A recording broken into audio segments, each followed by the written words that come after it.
AP అసెంబ్లీలో CM Chandrababu Naidu మాట్లాడుతున్నారు. ఇప్పుడు లైవ్ చూద్దాం. లేకుండా పోయే పరిస్థితి వస్తూ ఉంది. ఇంక ఈ రాష్ట్రంలో జరగడానికి వీలు లేదని ఆ రోజు కూడా చాలా స్పష్టంగా కంట్రోల్ చేశాం. రౌడీలకు ఒక మెసేజ్ ఇచ్చాం. ఈ రాష్ట్రంలో రౌడీ అనేవాడు ఉండడానికి వీలు లేదు. ఈ రాష్ట్రం మీకు సహకరించదు.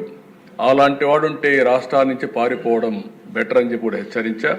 ఇప్పుడు కూడా చెప్తున్నా, ఎవరైనా సరే రౌడీజం చేసి మళ్ళా తప్పించుకుంటామంటే అలాంటి వాళ్ళని ఎట్టి పరిస్థితుల్లో వదిలిపెట్టమని అసెంబ్లీ సాక్షిగా హెచ్చరిస్తున్నారని కూడా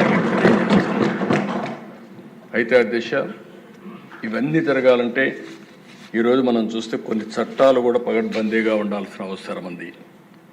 అందుకే ల్యాండ్ గ్రాబింగ్ బిల్ నిషేధం కింద 2024 కొత్త చట్టం తీసుకొస్తున్నాం.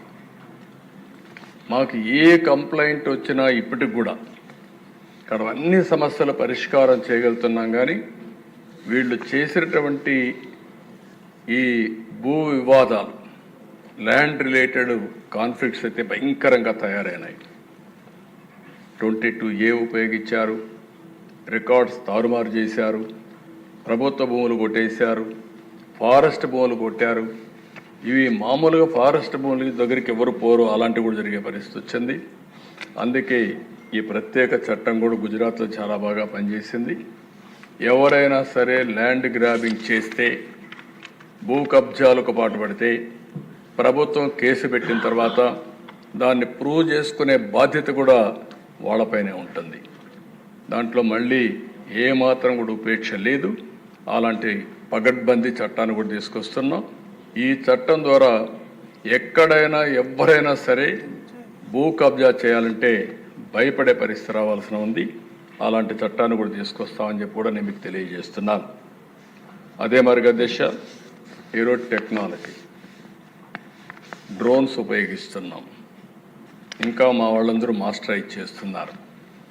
అవసరమైతే డ్రోన్స్ ద్వారా నైట్ పెట్రోలింగ్ కూడా చేయడానికి, పోలీస్ పెట్రోలింగ్ బదులు డ్రోన్ పెట్రోలింగ్ చేయడానికి కూడా శ్రీకారం చుడుతున్నాం.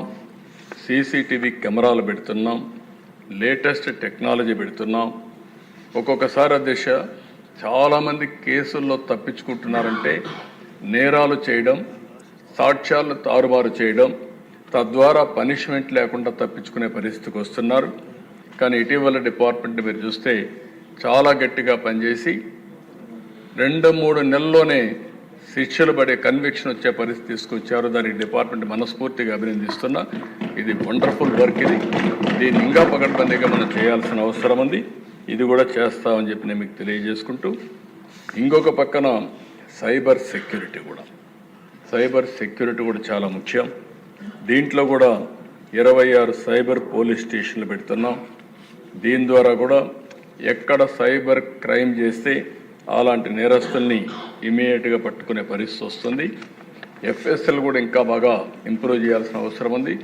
కడాన దేశ ఒక్కొక్కసారి ప్రభుత్వాలు ఏ విధంగా పనిచేస్తాయంటే, నేను ఎప్పటి నుంచో కూడా సమైక్య ఆంధ్రప్రదేశ్లో మీరు చూస్తే ప్రతి ఒక్క రెవెన్యూ డివిజన్కి పోలీస్ డాగ్స్ పెట్టి, స్క్వాడ్స్ పెట్టి, ఎందుకంటే ఇప్పటికి కూడా టెక్నాలజీ మనం అందరం ముందుకు పోతున్నాం. కానీ ఈ పోలీస్ డాగ్స్ ఏవైతే ఉన్నాయో అవి డిటెక్ట్ చేసినంత ప్రిసిషన్ టెక్నాలజీ కూడా ఒకసారి చేయలేకపోతూ ఉంది. అంత పర్ఫెక్షన్ ఉంటుంది. అలాంటివి ఇది పోయినాయి. ఫారెన్సిక్ ఎవిడెన్స్ని ఎప్పటికప్పుడు సెక్యూరిటీ పెట్టి ఫస్ట్ హ్యాండ్గా అక్కడ మొత్తం ప్రొటెక్ట్ చేస్తేనే కేసు ముందుకు పోయే పరిస్థితి వస్తుంది. అలాంటి లేని పరిస్థితి వచ్చింది. అందుకనే అధ్యక్ష, ఇప్పుడే కొంతమంది